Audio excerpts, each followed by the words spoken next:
A line-by-line look at the city budget has this year's numbers expected to be lower than last year by millions of dollars. That's just one of the headlines coming out of this week's city budget meeting. KMR Local 4's Jack Kessler takes a look at where city leaders are in that budget process. That is our top story tonight from your local election headquarters.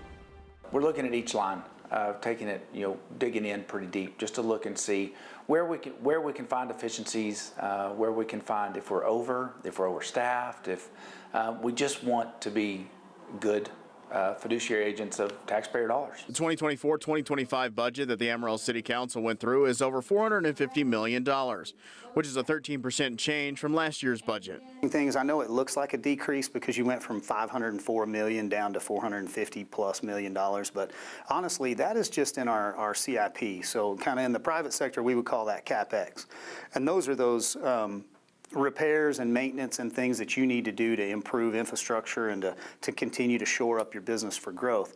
But those were pulled down, but they're only pulled down not over a trend. If you look last 10 years, it's still way more than what we've been able to do in the past. However, the last couple years we've reached for so much that it looks like it's a little bit less this year, but we're still putting out quite a bit of CapEx work. Mayor Cole Stanley says with this budget, they prioritize first responders and infrastructure. Really prioritizing this budget in the way where we know these street projects are going to get done over this next year, and what is the maximum amount of street repairs, mill and overlays, major and minor repairs, alley work, potholes, what can we get done with that money?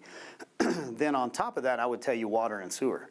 So our goal was to get these guys up, one, because we want to attract new applicants, new cadets, but we also want to keep the guys that are there, that call Amarillo home. So we want to be competitive. So we were really able to, in the budget, find the monies available to provide them what we feel like is going to be a really good raise, probably one of the biggest that they've ever seen, in the history.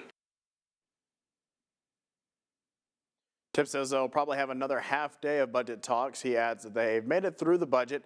They've got to the end, but there are some things they still want to revisit. Live in studio, Jack Kessler, KMR Local 4 News. Andy?